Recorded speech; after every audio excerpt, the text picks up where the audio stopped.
जैसा, पर शायद सपनों में मैं उड़ना चाहूं जैसा, पर शायद सपनों में।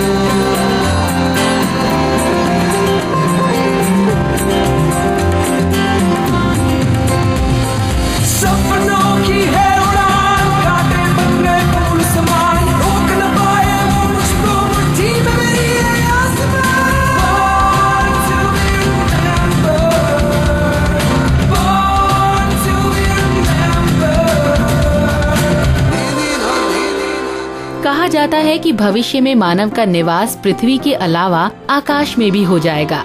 कई लेखकों ने कल्पना की है कि भविष्य में मनुष्य चांद और अन्य ग्रहों पर अपना घर बसाएगा। हम आपको बता दें कि आज के दिन का महत्व ऐसी चीज से जुड़ा हुआ है जो इस कवि कल्पना को एक दिन सच्चाई में बदल सकता है। जी हाँ, ये मुमकिन है, लेकिन इस चीज को मुमकिन करने के लिए सिर्फ विज्ञान ही काफी नहीं है। जैसे जैसे मानव आकाश की गुत्थियों को सुलझाने का प्रयास करने लगा, वैसे वैसे इन कारनामों को एक धारणा देने के लिए कुछ नियमों की जरूरत पड़ने लगी, जिनसे कोई एक देश आकाश पर हावी ना हो जाए। और इसी प्रयास से जन्मी इंटरनेशनल स्पेस ट्रीटी। अमेरिका और रूस जिस कालावधि में मनुष्य को चांद पर भेजने का प्रयास कर रहे थे, उसी समय 1967 को इस नियमावली का निर्माण किया गया। अमेरिका, इंग्लैंड और सोवियत यूनियन में ये समझौता हस्ताक्षरों के लिए खुला किया गया। लगभग 60 देशों ने इस पर हस्ताक्षर किए और आज ही के दिन यानी 10 अक्टूबर 1967 को इसे जारी किया गया। इसके केवल 2 साल बाद 1969 में अमेरिका ने पहली बार चंद्रमा पर कदम रखने का कारनामा किया और आज के काल में मई 2013 तक लगभग 102 देश इस नियमावली का हिस्सा हैं। अंतर्राष्ट्रीय आकाश संशोधन और उसके इस्तेमाल के सारे नियम इस नियमावली पर रचे गए हैं। तो दोस्तों, अगर किसी दिन हम सब आकाश में अपना घर बसाएं तो याद कीजिए आज के दिन को, क्योंकि आज ही के दिन इस अद्भुत कल्पना की नींव रखी गई थी।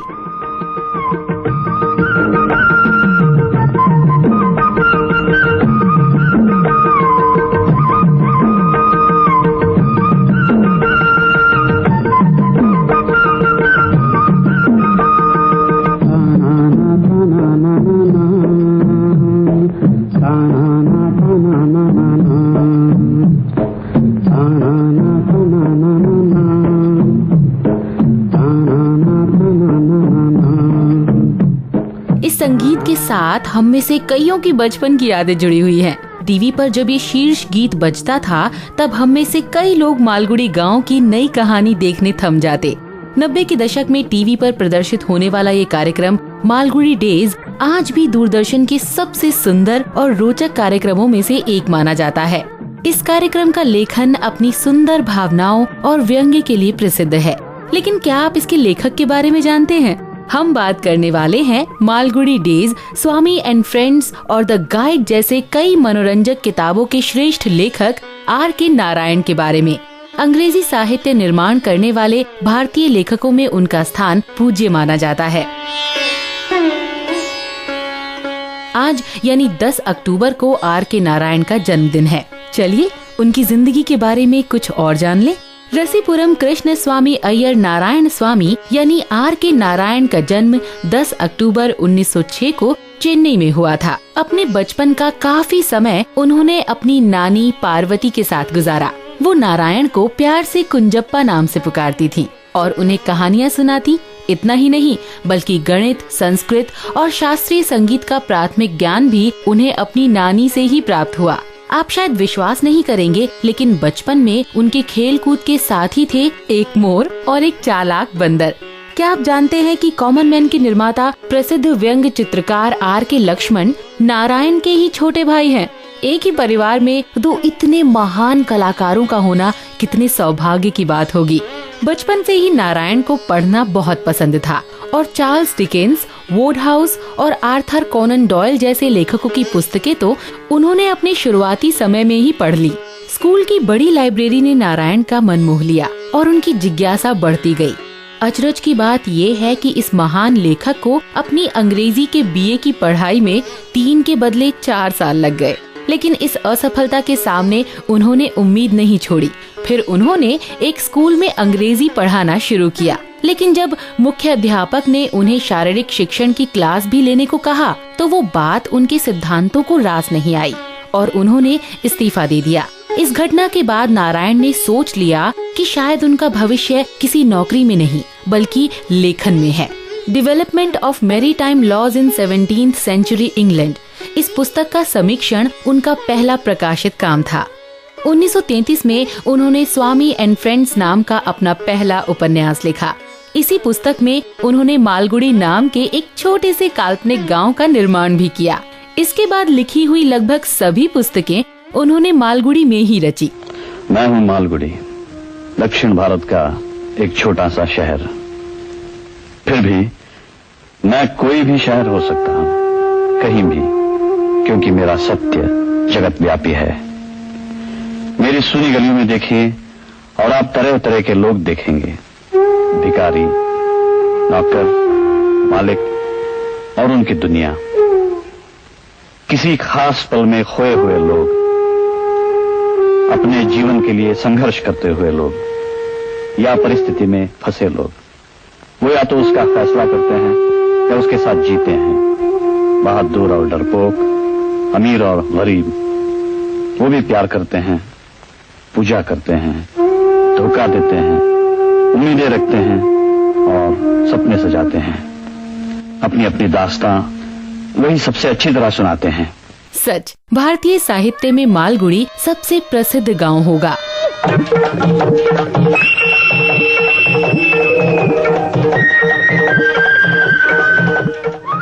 स्वामी एंड फ्रेंड्स का हस्तलिखित कई प्रकाशकों ने ठुकरा दिया। एक आखिरी कोशिश समझकर नारायण ने ये हस्तलिखित प्रसिद्ध ऑक्सफोर्ड यूनिवर्सिटी में पढ़ने वाले अपने एक दोस्त को दे दिया, जिनके हाथों वो विख्यात लेखक ग्रैहम ग्रीन तक पहुंच गया। ग्रीन ने जल्द ही इस पुस्तक का मूल्य समझा और उसे प्रकाशित करवाया।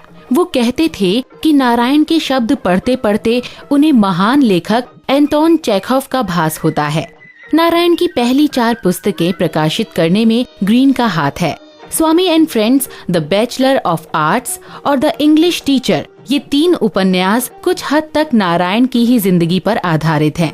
इसी बीच अपनी प्रिय पत्नी राजम की 1939 में हुई मौत का उन्हें गहरा सदमा पहुंचा। उन्होंने कहा है कि उनके लेखन ने ही उन्हें इस कठिन काल में मदद की है। मालगुडी में रची उनकी सुंदर कहानियाँ धीरे धीरे लोकप्रिय होने लगी। मिस्टर संपत और द फाइनेंशियल एक्सपर्ट जैसे उपन्यास और मालगुडी डेज जैसे कथा संग्रह उन्होंने लिखे। अपने पुस्तकों की मांग देखकर उन्होंने इंडियन थॉट नाम का प्रकाशन गृह शुरू किया। नारायण का 1951 में लिखा हुआ द फाइनेंशियल एक्सपर्ट उनका सबसे महत्वपूर्ण काम माना जाता है। ये उपन्यास उनके भाई के द्वारा सुनाई हुई मरग्या नाम के एक फाइनेंशियल जीनियस की कहानी पर आधारित है। वोटिंग फॉर द महात्मा नाम की उनकी अगली किताब में गांधी जी मालगुडी में पधारते हैं। मालगुडी का इतिहास तो उन्होंने रामायण काल से लिखा है। छोटी छोटी कहानियों से बना हुआ सरयू नदी के किनारे स्थित हुआ ये मालगुडी गांव नारायण ने 1930 की विजयदशमी पर रचा, लेकिन वो तो कभी कभार असली लगने लगता है।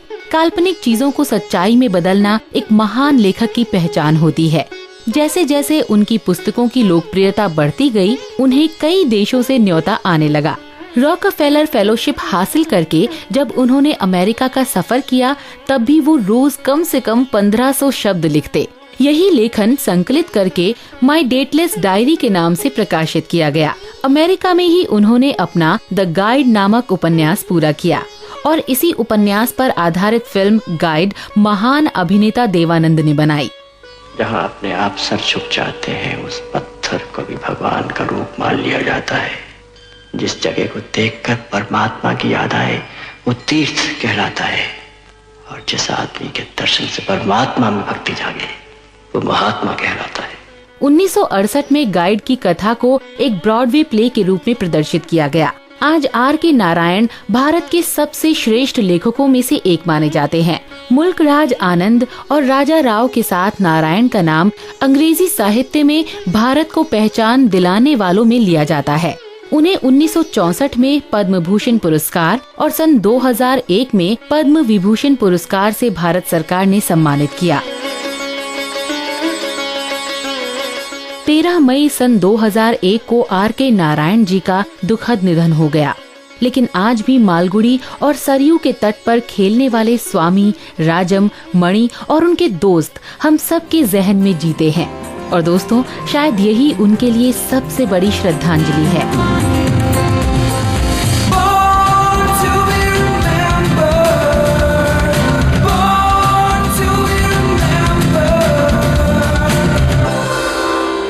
दोस्तों, सदियों पुराने इतिहास से चलकर आ रही हिंदी आज हमारे विशाल देश के कोने कोने में बोली जाती है। इस सुंदर सखोल भाषा को कई महान साहित्यकों और विचारवंतों ने प्रकट किया है। आज हम ऐसी ही एक हस्ती के बारे में आपको बताने वाले हैं, जो न सिर्फ एक विद्वान, विचारक व आलोचक थे, बल्कि एक ज्येष्ठ हिंदी निबंधकार और कवि भी थे। इनका नाम है डॉक्टर रामविलास शर्मा और इनका जन्म 10 अक्टूबर सन 1912 में हुआ था। रामविलास शर्मा का जन्म उत्तर प्रदेश के उन्नाव जिले में हुआ था। मजेदार बात तो ये है कि हिंदी के ये महान साहित्यकार अंग्रेजी भाषा के अध्यापक भी रह चुके हैं। सन 1971 में उन्होंने कन्हैयालाल माणिक मुंशी हिंदी विद्यापीठ में अध्यापन शुरू किया। उनके उग्रता और उत्तेजना से ओतप्रोत निबंधों ने हिंदी समीक्षा को एक गति प्रदान की। आचार्य रामचंद्र शुक्ल के बाद डॉक्टर शर्मा ही एक ऐसे आलोचक के रूप में स्थापित हुए जो भाषा, साहित्य और समाज का एक साथ मूल्यांकन करते हैं। हिंदी की छायावादी धारा आधुनिक काव्य की सबसे समृद्ध धारा है। इसके 3 प्रमुख कवि हैं, पंत, प्रसाद और निराला। इन तीनों की अलग अलग विशेषताएं। पंत जी के समय तक लोग विश्वास नहीं करते थे कि खड़ी बोली हिंदी में ऐसी मधुर कविता हो सकती है जैसे ब्रजभाषा में होती है। पंत जी ने ब्रजभाषा का प्रभाव ग्रहण करते हुए खड़ी बोली हिंदी को ऐसा रूप दिया कि उस काव्य भाषा को बोले भी सराहने लगे जो ब्रजभाषा के प्रेमी थे।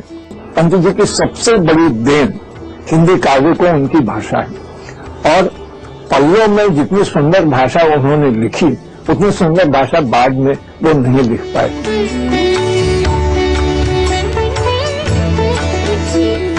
आज समाज पर अंग्रेजी का प्रभाव धीरे धीरे बढ़ रहा है।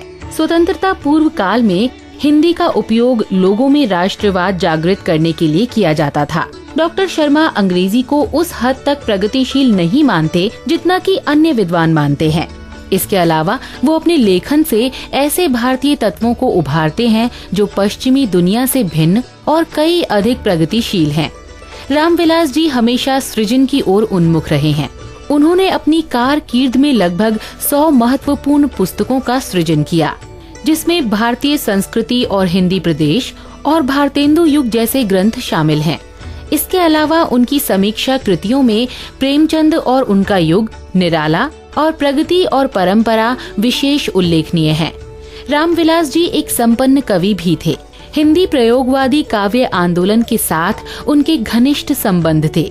महान हिंदी कवि आग्नेय द्वारा संपादित 1943 के तार सप्तक में डॉक्टर शर्मा की रचनाएं काफी चर्चित हैं। इसके अलावा रूप तरंग और सदियों से सोए जाग उठे जैसे कविता संग्रह भी उन्होंने लिखे। आइए उनकी सुंदर कविता नीलाभ जल पर का रसास्वादन करते हैं। दूर लगदग पहाड़ियों से घिरी नीलाभ झील पर पसरा है मुलायम सन्नाटा, स्पंदित कर दिया अचानक उसका रोम रोम रिमझिम फुहारों ने। ऐसे में लगती है कितनी सुहानी झील की थरथराती सांवली देह।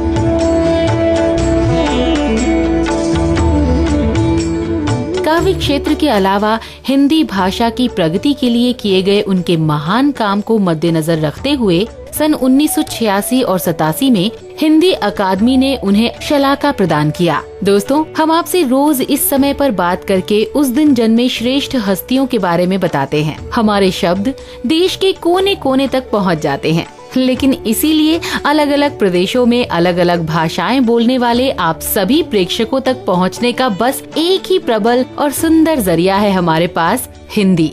इसी सबल भाषा के उपयोग से हम आपसे रोज मिल सकते हैं और इस भाषा के लिए जीवन भर अथक काम करने वाले डॉक्टर रामविलास शर्मा को बॉर्न टू बी रिमेम्बर्ड की तरफ से प्रणाम।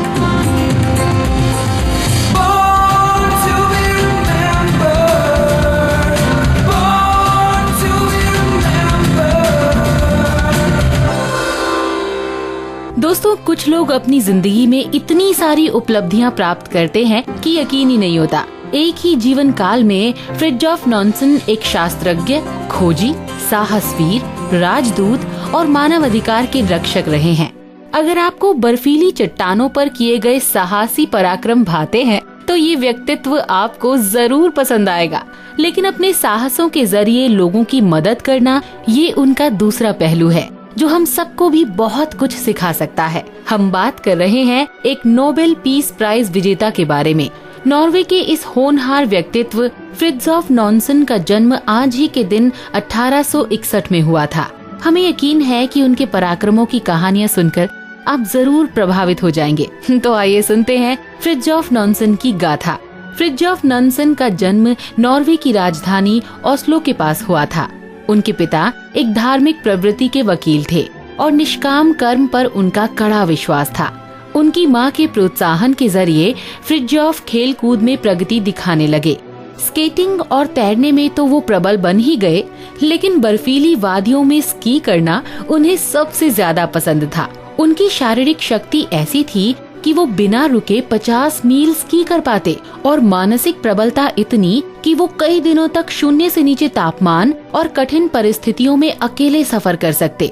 लंबे कद के कठोर प्रवृत्ति के फ्रिड्जॉफ पढ़ाई में भी पीछे नहीं थे।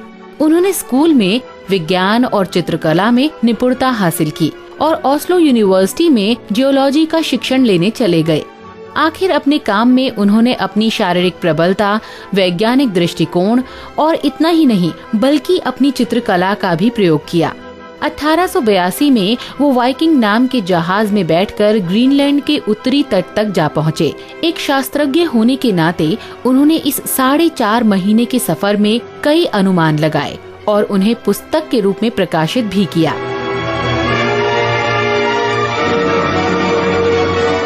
लेकिन ग्रीनलैंड का बर्फीला सौंदर्य देखकर उनके अंदर का साहस वीर जाग उठा। अगले 6 साल उन्होंने कड़ा वैज्ञानिक अभ्यास किया। फ्रिड्जॉफ को हमेशा ग्रीनलैंड के सुनसान पूर्वी तट से पश्चिमी तट तक का सफर तय करने की इच्छा थी। ऐसा सफर इतनी कठिनाइयों से भरा हुआ था कि वो पहले किसी ने भी तय करने का नहीं सोचा था। लेकिन फ्रिड्जॉफ ने ठान लिया और कहा कि पूर्वी तट तक पहुंचने के बाद उनकी नावें जला दी जाएं, ताकि लौटने का कोई मार्ग न बचे। आखिर अपने 5 साथियों के साथ -45 डिग्री सेल्सियस तक के तापमान को झेलते हुए और समुद्र तल से 9000 फीट की ऊंचाई को लांघते हुए वो 2 महीने के कठिन प्रवास के बाद ग्रीनलैंड के पश्चिमी तट पर आ पहुँचे। इस प्रवास पर उन्होंने the first crossing of Greenland नाम की किताब भी लिखी है।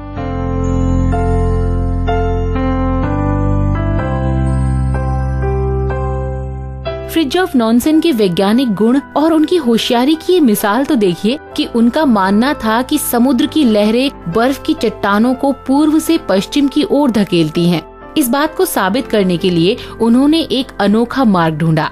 22 सितंबर 1893 को उन्होंने अपना जहाज फ्राम साइबेरिया में एक बर्फ की चट्टान पर छोड़ दिया। गहन मूल्यांकन के बाद अपने एक साथी को लेकर वो मार्च 1895 में नॉर्थ पोल की तरफ बढ़ गए। अलौकिक साहस दिखाकर वो 13 अगस्त 1896 को वार्दो, नॉर्वे पहुंच गए। आश्चर्य की बात तो ये है दोस्तों कि फ्रिड्जॉफ का गणित इतना पक्का था कि उनका जहाज, जिसका नाम फ्राम था, बिल्कुल उसी दिन लहरों की मदद से नॉर्वे के तट पर पहुंच गया। इसके बाद उन्हें ग्रेट ब्रिटेन में नॉर्वे के राजदूत के नाते भेजा गया और इस तरह से उनका राजनैतिक सफर शुरू हुआ। लेकिन इस कालखंड में भी उनका उत्साह मौजूद था। अपने कार्यभार में उन्होंने हमेशा एक मानवतावादी दृष्टिकोण रखा। युद्ध के वो बिल्कुल खिलाफ थे। सन 1914 में शुरू हुए प्रथम विश्व युद्ध के दौरान उन्होंने युद्ध पीड़ितों की मदद के लिए महत्वपूर्ण काम किए। महायुद्ध के बाद स्थापित हुए लीग ऑफ नेशंस में वो नॉर्वे के अध्यक्ष थे। छोटे और अशक्त देशों की मदद के लिए उन्होंने हमेशा आवाज उठाई। इसी प्रकार से वो अपने जीवन के तीसरे महान कार्य क्षेत्र तक आ पहुँचे।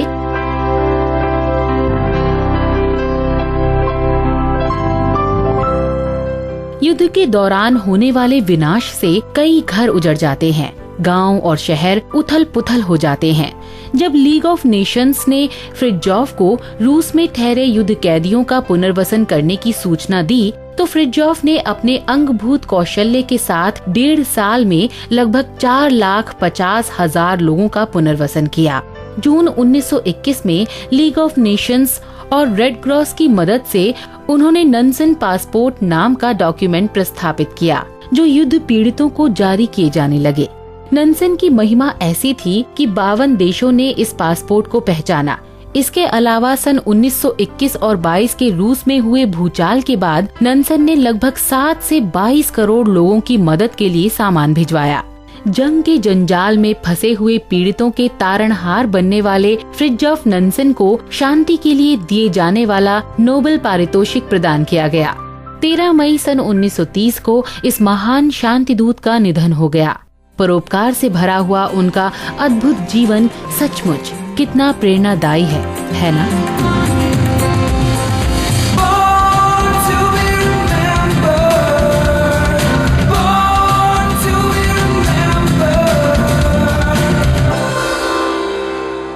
तंत्र ज्ञान के सफलता की एक परीक्षा होती है उसका जन कल्याण के लिए उपयोग। विज्ञान एक तरफ अणु बम जैसे भयानक शस्त्रों का निर्माण कर सकता है और दूसरी तरफ उसी अणु शक्ति का उपयोग पृथ्वी को ऊर्जा प्रदान करने के लिए कर सकता है। आज मानव जाति पर कर्क रोग और एड्स जैसे भयंकर रोगों का आक्रमण हो रहा है। जीव शास्त्र और वैद्यकीय शास्त्र का सही उपयोग करके शायद हम इन छुपे आतंकवादियों को हरा सके। विज्ञान का मानवतावादी प्रयोग करने वाले जीव शास्त्रज्ञों में डॉक्टर लीरॉय हुड का नाम अव्वल है। अपने लंबे कार्यकाल में उन्होंने निरंतर श्रेष्ठता हासिल करने की कोशिश तो की ही, लेकिन साथ ही साथ अपने संशोधन का जन कल्याण के लिए उपयोग करने का हमेशा प्रयत्न किया। आज इस संशोधक का जन्मदिन है। I'm in the process of transforming how we practice medicine, and that's leading to a revolution in healthcare. Leroy Hood का जन्म अमेरिका के मिनेसोटा राज्य के मिजूला गांव में 10 अक्टूबर 1938 को हुआ। जीव शास्त्र में डॉक्टरेट की पढ़ाई करते करते अपने गाइड विलियम जे ड्रेयर द्वारा सिखाई हुई 2 चीजें वो कभी नहीं भूलते। पहली बात ये कि जीव शास्त्र का अभ्यास हमेशा नावीन्यता से करो, और दूसरी बात ये कि अगर सचमुच परिस्थिति बदलनी हो तो अपने अभ्यास से एक ऐसी तकनीक का विकास करो जिससे जीव शास्त्र की रेखाएं पार की जाएं। इन चीजों का आचरण करना कोई आसान काम नहीं है दोस्तों, लेकिन डॉक्टर हुड हमेशा से ये करते आ रहे हैं। लीरॉय हुड ने कठिन अभ्यास करके 2 सर्वोत्तम विद्यापीठों से शिक्षण लिया। 1964 में उन्होंने जॉन्स हॉपकिंस यूनिवर्सिटी से एमडी की पदवी हासिल की और 1968 में कैलिफोर्निया इंस्टीट्यूट ऑफ टेक्नोलॉजी या कैलटेक से अपनी डॉक्टरेट पूरी की। कैलटेक में ही उन्होंने 22 साल अध्यापन भी किया है। कैलटेक में अध्यापन के प्रदीर्घ कालावधि में भी उन्होंने वहां के स्पेशल कैंसर सेंटर की कमान संभाली। उन्होंने अपने साथियों के साथ जीनोमिक्स और प्रोटियोमिक्स जैसे विषयों की नींव रखी। साथ ही साथ 5 महत्वपूर्ण जीव शास्त्रीय उपकरण बनाने में भी उनका हाथ था। इन उपकरणों का उपयोग जीव शास्त्र, वैद्य शास्त्र और औषधि विज्ञान में हमेशा किया जाता है। So the first revolution was, in a sense, bringing engineering to biology. The second one was the Human Genome Project. The third paradigm change came from developing the automated DNA sequencer, and that was the idea to make biology cross-disciplinary. And of course, the fourth paradigm change was, for the first time, we could start thinking about doing systems biology. विज्ञान की एक मूलभूत जरूरत है अलग अलग शास्त्रों का मिलाप। इसी सोच से 1992 में लीरॉय हुड ने वॉशिंगटन यूनिवर्सिटी में डिपार्टमेंट ऑफ मॉलिक्यूलर बायोटेक्नोलॉजी की स्थापना की। ये पहला क्रॉस डिसिप्लिनरी जीव शास्त्र विभाग माना जाता है। क्या आप जानते हैं, ये कदम उठाने के लिए डॉक्टर हुड को खुद बिल गेट्स ने प्रोत्साहित किया। सन 2000 में उन्होंने इंस्टीट्यूट फॉर सिस्टम्स बायोलॉजी स्थापित की, जिसके वो आज भी चेयरमैन हैं। ये एक नॉन प्रॉफिट संस्था है जिसका काम जीव शास्त्रीय संशोधन को वैद्यकीय क्षेत्र में उपलब्ध करवाने की कोशिश करती है। सिस्टम बायोलॉजी इस नए क्षेत्र में मानवीय शरीर को और उसके रोगों के उपचार को अलग अलग भागों में बांटा जाता है और उनके उपचार की कोशिश की जाती है। इसी तंत्र को लेकर डॉक्टर हुड ने कैंसर और हंटिंगटन डिजीज पर महत्वपूर्ण काम किया है। उनके इस काम की वजह से ही आज हम कर्क रोग के इलाज के एक कदम और पास पहुंच गए हैं। P4 medicine is actually the convergence of several big revolutions. It's really pointed toward patients and changing their health care. We'll have the ability to more and more shift the focus from disease to wellness. What really excites me about it is to do this really effectively. So I kind of tingle when I think about what I see coming in the future. अपने काम के लिए उन्हें कई पुरस्कारों से सम्मानित भी किया गया है। उनके लेमेल्सन MIT पुरस्कार में ये उल्लेख किया गया है कि 4 ऐसे उपकरणों का निर्माण उन्होंने किया जिनकी वजह से जीव शास्त्र का नक्शा बदल गया। सच, अपने डॉक्टरेट गाइड के द्वारा सिखाई हुई चीजें लीरॉय हुड कभी नहीं भूले। हमारी ओर से डॉक्टर लीरॉय हुड को उनके जन्मदिन की ढेर सारी शुभकामनाएं। हम आशा करते हैं कि उनका ज्ञान और विद्वत्ता का दीपक अखंड जलता रहे।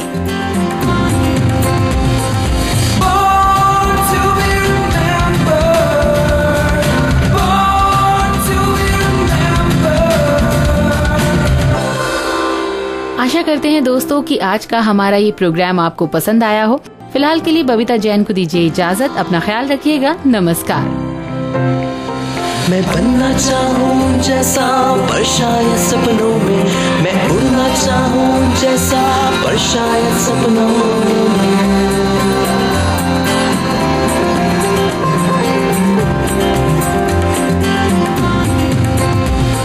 सपनों की है उड़ान, कांटे बन गए फूल समान, रोक न पाए वो मुझको मुट्ठी में मेरी है आसमान।